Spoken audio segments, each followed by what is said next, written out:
Tudo bem? Hoje nós vamos falar de alegoria. E quem vai falar sobre o assunto é Renan Ribeiro, um dos carnavalescos da Mocidade Camisa Verde e Branco. Me acompanha? Criação e concepção de alegoria é um processo relativamente complexo porque ele mistura uma infinidade de processos artísticos. Então, desde a parte de engenharia do carro, a parte estrutural do carro, a parte de marcenaria, de madeira, até chegar na parte que é o que o público vê de decoração e de acabamento do carro, tem um estudo muito grande por trás, da planta baixa do carro, desde a ideia de como o carnavalesco vai retirar do enredo a parte com que ele considera importante para ser ressaltada, para ser colocado luz em cima de determinado ponto do enredo, onde deve existir mais importância. E isso fazer com que a criação cenográfica do carro seja feita em cima de uma base que tem que ser móvel, que é o carro alegórico, a base do chassi do carro, que isso tem que ser desmontado e montado, que isso tem que ser transportado.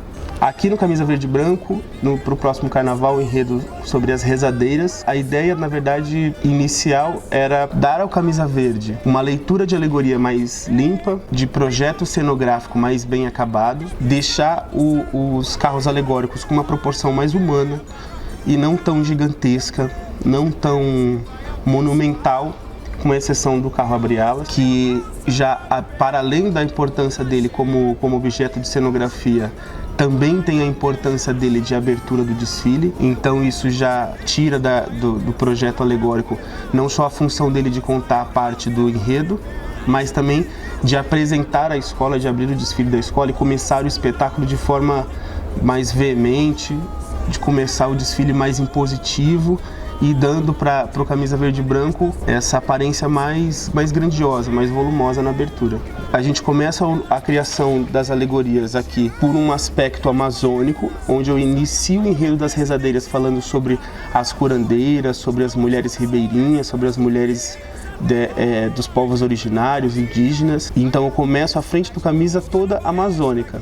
Naturalmente o carro Abre-Alas tem também essa função de emoldurar toda essa abertura desse aspecto amazônico, do fundo da floresta, e dar essa grandiosidade. As outras alegorias basicamente têm tamanhos normais. O segundo carro alegórico trata dessa mistura de crenças.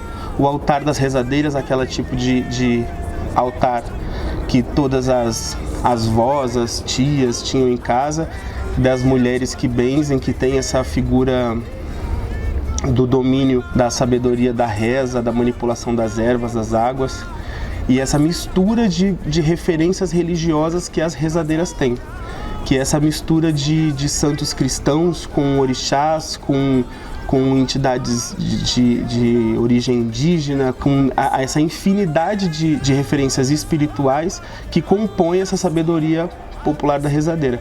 Então, o segundo carro alegórico é essa mistura de tudo. A terceira alegoria, a concepção dela foi fazer uma leitura, um paralelo entre esse carro 2, que aí já é o sagrado para o espiritual, o sagrado para o religioso, e trazendo isso para esse universo da escola de samba. O sagrado do Camisa Verde e Branco, o sagrado deste solo, deste terreiro. Então o carro 3 ele tem a função de ser o altar do samba. Então são os nossos sagrados, a nossa velha guarda, o nosso pavilhão, o nosso casal soberano, as nossas baianas. Então essa foi o ponto inicial para a concepção do carro 3. Montar um cenário onde, se a gente encerrasse o desfile mostrando para quem? Para o espectador, para o público, seja ele jurado ou seja espectador do AMB, os nossos sagrados. O processo que basicamente garante a nota do quesito é a finalização das peças, o acabamento do carro, a decoração do carro, levando também em consideração a questão de volumetria, a questão das texturas do carro, as cores, a iluminação do carro, a pintura, e tudo isso é ligado diretamente à questão, ao resultado final. O ferreiro, que é o cara que vai fazer toda a construção de serralheria dentro do barracão, que vai construir os chassis, que vai levantar as estruturas, que vai fazer todos os encaixes, que vai fazer todos os queijos. O escultor, que vai construir todas as esculturas do carro, fazer toda a parte de pintura do carro. junto com um pintor. O marceneiro, que faz toda a parte de revestimento de madeira no carro. Forrador, que vai fazer toda a parte de revestimento de tecido, de cor. E depois o decorador e os aderecistas, que é a pessoa responsável por tirar do papel toda a concepção artística do carro, em dar todas as texturas, todos os brilhos, todos os volumes do carro. Eu acho que peça primordial da equipe do carnavalesco é o decorador, essa pessoa que vai dar forma para aquilo que o carnavalesco tem na cabeça. E aí é importante essa afinidade com a equipe de decoração, com o decorador, para que a parte alegórica se case com o espetáculo inteiro, porque o carro alegórico ele faz parte de um conjunto de desfile, então o decorador ele tem que ler essa ideia, entender qual que é o projeto, entender aonde o carnavalesco quer chegar e conseguir construir um cenário que se encaixe nesse espetáculo inteiro. Esse conjunto de coisas que chega na pista para poder o jurado avaliar e dar nota 10, se todos esses processos forem bem executados. O processo de dar vida, trazer a realidade, esse trabalho que ainda está no imaginário, num projeto, e nós contamos com várias variáveis que são, primeiro, a vontade do artista, na concepção da sua obra. Nós contamos com quais técnicas nós vamos utilizar para trazer esse pensamento à realidade. Pós escolhido tais técnicas, a gente precisa pensar em material. Efetivamente dar o volume, dar a cor, dar a textura, trazer efetivamente ao aspecto da visão esse mundo que ainda está num projeto. Pós feito todo esse processo, nós vamos em contato direto com o carnavalesco, que é a figura que mais se relaciona comigo durante o processo de trabalho e que é o facilitador e o propiciador desse trabalho. Se não há uma boa conversa, uma boa interação entre o artista que concebe a obra e o artista que vai desenvolvê-la, é quase que impossível traçar esse objetivo final, que é a alegoria. Passado esses processos, entendido todas essas variáveis, avaliado isso, a gente começa a pôr a mão na obra, efetivamente, a mão na massa, e criar cada peça, pegar quadro a quadro desse imenso cenário que é feito, para ir reproduzindo e no final, junto com a ajuda de todos os outros profissionais que vão dando a base para o meu trabalho, a serralheria, os ferreiros, a marcenaria, a pintura, a escultura.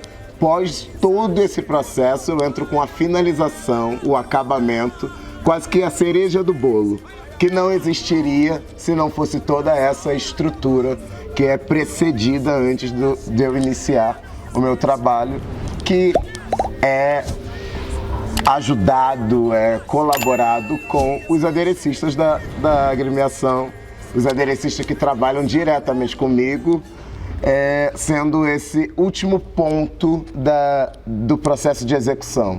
Carnavalesco, decorador, aderecista.